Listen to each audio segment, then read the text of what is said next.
Hoje eu vou falar sobre a história do fórceps, um instrumento que salvou a vida de muitos bebês e que é muito mal visto pelo público leigo. Vai dizer, você já ouviu falar alguma coisa ruim sobre fórceps?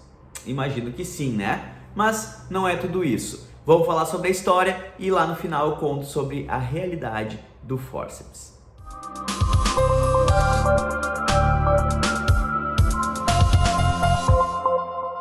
Olá, eu sou o Dr. Diego de Marco do canal O Médico da Mulher, sou ginecologista e obstetra com mais de 12 anos de experiência na área. Se você não sabe o que é fórceps, com certeza você já viu em algum lugar. Dá uma olhada nesse instrumento aqui.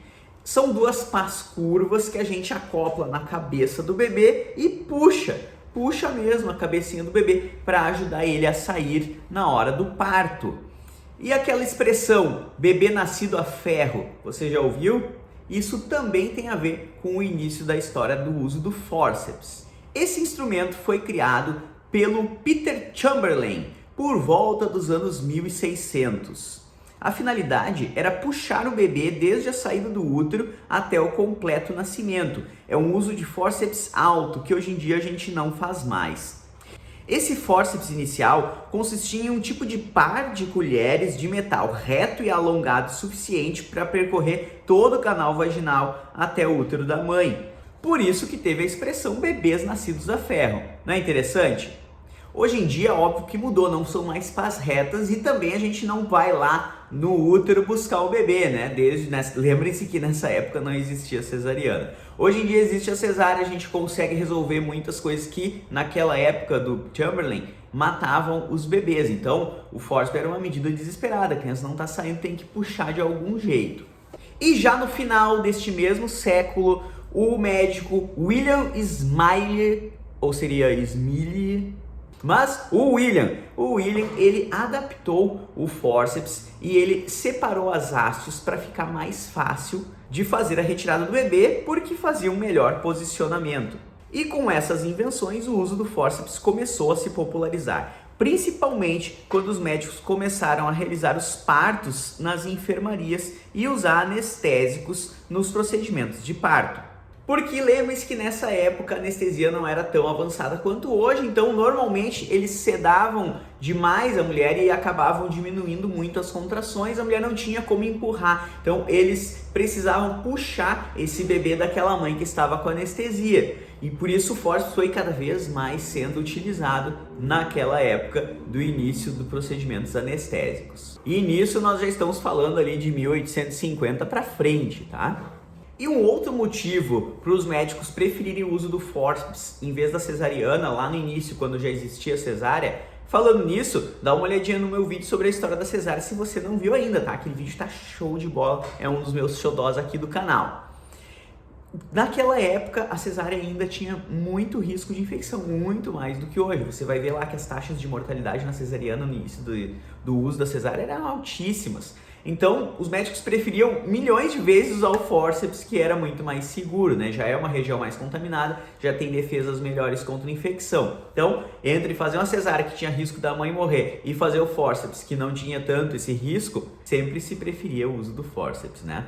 E agora eu quero falar com você um pouquinho sobre os dias atuais, se o fórceps ainda continua sendo importante. Mas antes, eu acho que eu já mereço que você clique aqui no like e deixe o seu joinha pra mim, né? O vídeo tá interessante, não tá? Então, deixa aqui o seu like e já aproveita e compartilha com aquele seu amigo, aquela sua amiga que gosta de história. História de medicina, alguém que estuda a área da saúde ou alguém que é curioso. Eu, por exemplo, adoro história, tá? Sigo vários canais de história aqui no YouTube. E vamos voltar então para falar sobre os dias atuais, porque o fórceps continua sendo utilizado, ao contrário do que muita gente pensa que isso não existe, né?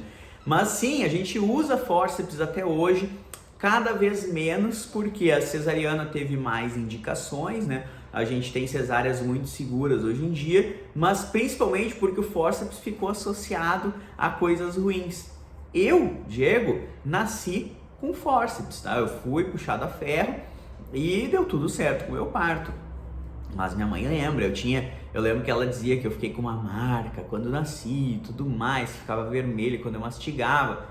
Era um hemangioma, não tinha nada a ver com fórceps, mas na cabeça dela aquilo associou. Eu cresci ouvindo essas histórias. Então a gente sempre tinha medo do fórceps, o que hoje em dia a gente sabe que não é a pura verdade. Mas como é mal visto, até pelo medo do médico ser processado, muitas vezes o médico evita de fazer o uso do fórceps. Mas ainda assim, atualmente, dados indicam que aproximadamente 10 milhões de mulheres por ano têm alguma complicação médica relacionada à gravidez.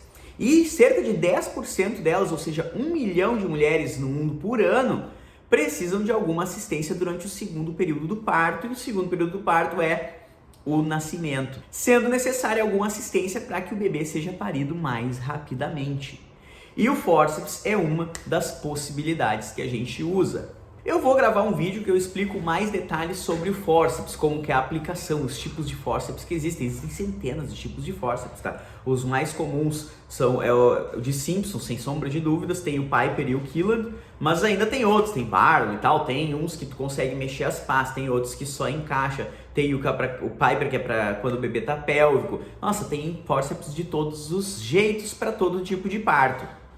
Mas eu vou falar agora um pouquinho sobre o outro método que a gente tem atualmente para puxar um bebê que parece menos traumático para as mulheres, que é o vácuo extrator, a ventosa. Hoje em dia, eu confesso para vocês que eu não uso mais o fórceps, tá? Faz anos que eu não uso o fórceps, porque tem esse estigma, né? As mulheres têm medo do fórceps e tudo mais. Então, o vácuo não tem esse problema, a gente usa mais ou menos da mesma forma, com as mesmas indicações, complicações semelhantes também, então acabo utilizando o vácuo extrator. O vácuo é como um desentupidor de pia, tá? É uma ventosa, a gente gruda na cabecinha do bebê, faz o vácuo com outro aparelhinho que vai sugando, e quando a mãe empurra, a gente puxa e ajuda a mãe a fazer aquela força do nascimento. O fórceps, ele é semelhante, só que a gente encaixa as pás embaixo e puxa o bebê por baixo da cabeça, junto com a contração da mãe. O vácuo a gente puxa pelo cucuruto aqui da cabeça. E se você quiser saber mais sobre o vácuo extrator,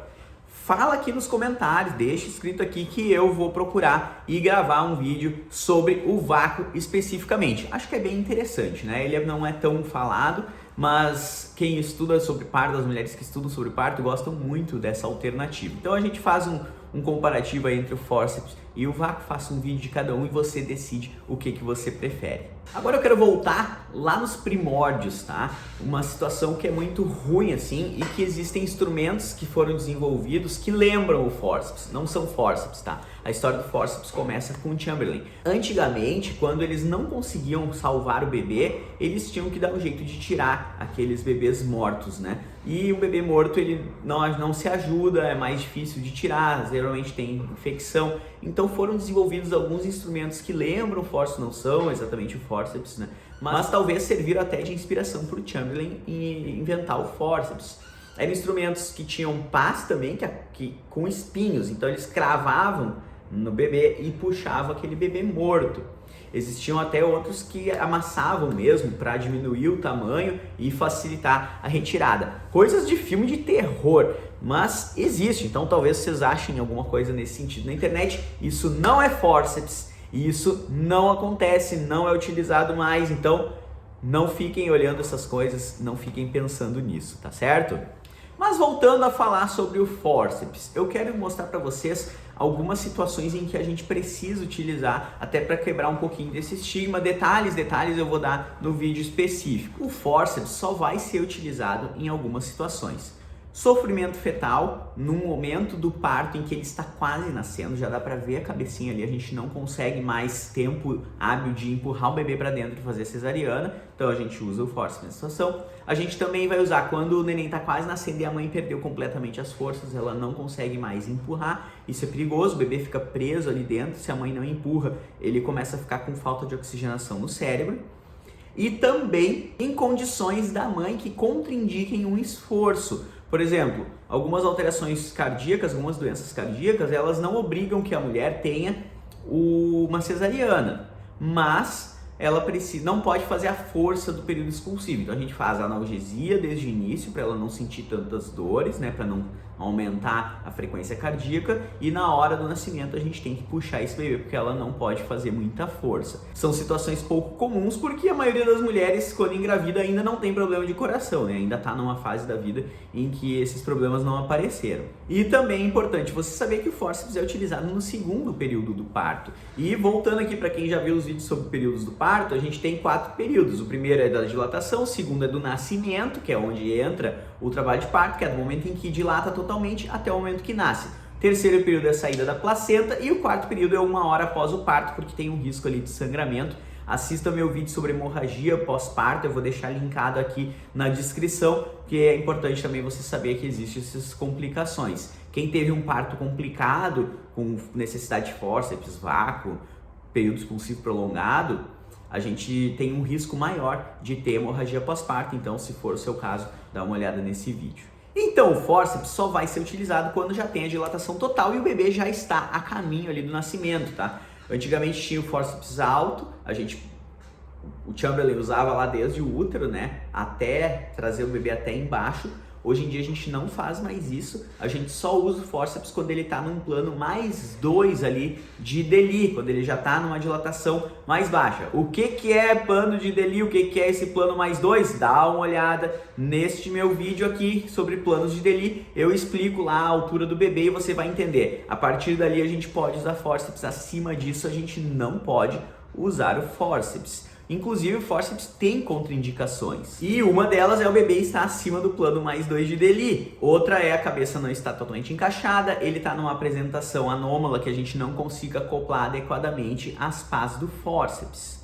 Uma curiosidade para você, sabia que a gente pode precisar usar fórceps na cesariana também? Eventualmente o bebê está em alguma posição difícil ali, em que a gente não consegue colocar a mão no útero e puxar o bebê? Então o fórceps, por ele ser mais fino, né, do que a mão, ele pode ser acoplado e a gente pode precisar usar o fórceps durante uma cesariana. Inclusive, as 3 últimas vezes que eu usei fórceps foi em cesariana, já que em parto eu tenho usado o vácuo extrator atualmente. Gostaram do vídeo de história do fórceps? Você quer saber de mais algum outro vídeo sobre história? Você gosta desse tipo de vídeo? Conta aqui pra mim. Deixa eu saber disso. Não se esquece também de curtir o vídeo, deixa aqui o seu like se você ainda não deixou, compartilha com as amigas, se inscreve aqui no canal. A inscrição é o que eu mais peço hoje em dia, hein, pessoal? Poxa vida, parece que o pessoal se esquece de clicar no botãozinho inscrever-se. Então, bora lá? Vamos se inscrever? Vamos chegar junto aos 100 mil inscritos? Até o próximo vídeo. Tchau, tchau.